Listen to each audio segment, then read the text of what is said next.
कहते हैं अक्लमंद को इशारा और अहमक को फटकारा। आखिरकार भारत ने बहुत पहले ही समझ लिया था रूस के खास प्रोजेक्ट के साथ क्या होने वाला है। क्या इसीलिए भारत ने छोड़ दिया था ये प्रोजेक्ट? जहां एक तरफ ये सारी चीजें हो रही हैं, तो वहीं दूसरी तरफ तुर्की और कतर दोनों को तगड़ा जवाब दिया भारत ने। और हालात ऐसे हो गए हैं कि दुनिया की राजनीति छूट गई है पीछे। जानेंगे जियोपॉलिटिक्स में क्या कुछ चल रहा है। आइए जानते हैं इन खबरों को विस्तार से। भारत रूस के साथ एक परियोजना पर काम कर रहा था और आपको याद होगा ये परियोजना थी सुखोई 57 की परियोजना से अचानक भारत बाहर निकल आया था। तब से रूस ने भारत को बहुत सारे प्रलोभन दिए। सुखोई 57 जिसे बनाने के लिए रूस ने चाइना नहीं बल्कि भारत को चुना, यानी भारत के ऊपर भरोसा रूस का ज्यादा था। उस परियोजना से भारत बाहर आ गया। दुनिया के लिए भी ये बड़े हैरानी वाली बात थी, क्योंकि उस समय भारत और रूस डिफेंस के सबसे बड़े पार्टनर हुआ करते थे। आपको बता दें सुखोई 75 ये प्रोजेक्ट सुखोई 57 की ही तरह था। सिर्फ अंतर ये था कि दोनों में बड़ा डिफरेंस इंजन का था। सुखोई 57 दो इंजन वाला फाइटर जेट था, जबकि सुखोई 75 सिंगल इंजन वाला। सुखोई 75 को लेकर भी बार बार रूस भारत को टारगेट बनाता रहा। परियोजना सुखोई 57 की छोड़ने के बाद भी रूस चाहता रहा कि सुखोई 75 जिसे चेकमेट नाम दिया गया, इस चेकमेट का खरीदार बने भारत। चेकमेट राष्ट्रपति पुतिन का सपनों का प्रोजेक्ट है। चेकमेट के लॉन्च के समय खुद राष्ट्रपति पुतिन सामने थे जब इनका प्रोटोटाइप लॉन्च किया गया था। चेकमेट को लेकर ये बहुत उत्साहित रहते हैं, लेकिन भारत न तो चेकमेट के ऊपर ध्यान दे रहा है और न सुखोई 57 की परियोजना में शामिल होना चाह रहा है। आखिर उसका कारण और रिजल्ट निकल कर सामने आ ही गया। दरअसल सुखोई 75 जिसे चेकमेट कह रहे हैं, उसको लेकर अब ऐसा लग रहा है कि डिले और भी ज्यादा बढ़ेगा। सुखोई 57 परियोजना के साथ भी केस कुछ ऐसा ही बन रहा था। ऐसा लग रहा था जैसे सुखोई 57 बनते बनते भारत का अपना एमका रेडी न हो जाए, और यही हाल सुखोई 75 चेकमेट में भी देखने को मिल रहा है। अब जबकि एक प्रोटोटाइप बन चुका है, 2-3 स्टेप आगे निकल चुका है रूस, तब अचानक से रूस ने निर्णय लिया है और रूस ने अब ये सोचना शुरू किया है कि अभी जो कॉन्सेप्ट है सुखोई 75 का, ये इसमें मेजर डिजाइन चेंजेस करने होंगे।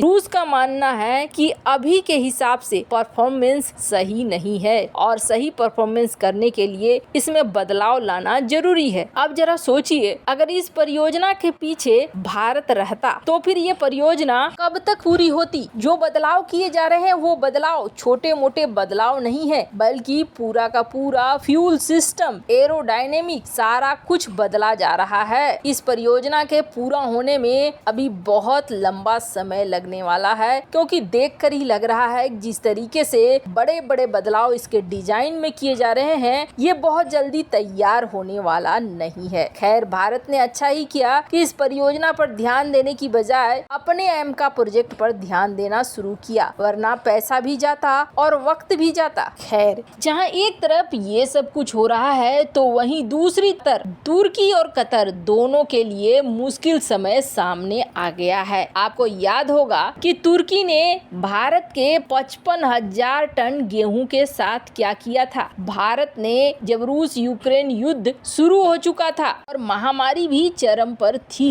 तब भारत से मांगा था गेहूं और इसके लिए डील भी फाइनल हो गई थी। 55,000 टन गेहूं लेकर जब भारतीय जहाज तुर्की के तटों पर पहुंचा था, तब तुर्की ने बिना देखे ये कह दिया था कि भारत के द्वारा भेजे गए गेहूं खराब हैं, इनमें कीड़े लगे हुए हैं, इनमें केमिकल्स हैं जो अच्छे नहीं हैं। हालांकि कहा जाता है कि तुर्की ने चेक भी नहीं किया था, ऐसे ही कह दिया। मतलब ये पूरा साजिश था भारत को बदनाम करने का। तब भारत ने अपने उस जहाज को आगे बढ़ाया था और इजिप्ट भेजा था, पर कूटनीति और राजनीति के चक्कर में इजिप्ट भी फंस गया और इजिप्ट ने भारत के जहाज को मना कर दिया। इजिप्ट से निकलकर तब उस जहाज के पास ऑप्शन नहीं बचा। लगा कि 55,000 टन, इजिप्ट से निकलकर इस जहाज के पास एक ही ऑप्शन था, 55,000 टन गेहूं को समंदर में डाल दे। भारत के लिए बड़ी हानि थी। तब जाकर इजराइल ने साथ दिया और भारत का ये जहाज इजरायली तट पर उतरा, जहां इजराइल ने भारत के इस माल को लिया। वैसे आपको बता दें, तुर्की का ये कारनामा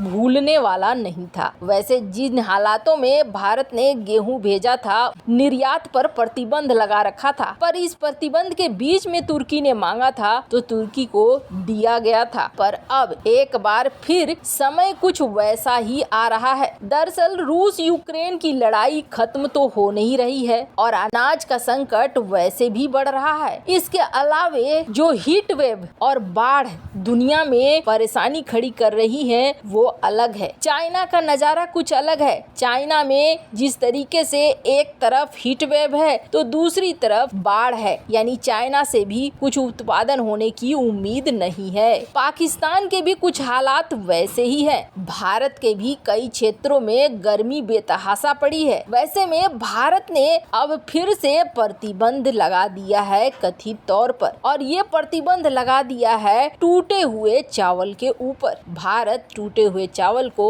कुछ देशों को ही दे रहा है, तो वो देश भी अफ्रीकी देश हैं। तो वहीं अब अरब देशों में कतर और तुर्की दोनों को ही भारत से टूटे हुए चावल और साबुत चावल चाहिए। अब इन देशों ने भारत से संपर्क साधना शुरू कर दिया है। अनाज को लेकर एक भीषण संकट दुनिया भर में मंडरा रहा है। अभी इस साल का आधा महीना ही निकला है, आधा महीना और भी बचा हुआ है, यानी कि आने वाले 6 महीने ये बहुत सताने वाले हैं और इसकी तैयारी दुनिया भर के देश पहले से करके रखना चाह रहे हैं। अब ये देश चाह रहे हैं कि भारत किसी भी तरीके का कोई प्रतिबंध अनाज के मामला में न लगाए और जिस तरीके का ऑर्डर वो दे रहे हैं उनकी ऑर्डर की भरपाई होती रहे। वैसे भारत ने अभी क्या फैसला लिया है ये तो नहीं बताया गया है, लेकिन पुराना जो अनुभव रहा है उसके तहत भारत इन देशों के साथ व्यापार करने में जरूर बड़ी सतर्कता निभाएगा। कहते हैं दूध का जला छाछ भी फूक फूक कर पीता है। वैसे इन सब मामले में आपकी क्या राय है? क्या आपको लगता है तुर्की के साथ अनाज का किसी भी तरीके का सौदा करना चाहिए? कमेंट कर अपनी राय जरूर बताएं। जल्द मिलते हैं अगले वीडियो में नई खबर के साथ।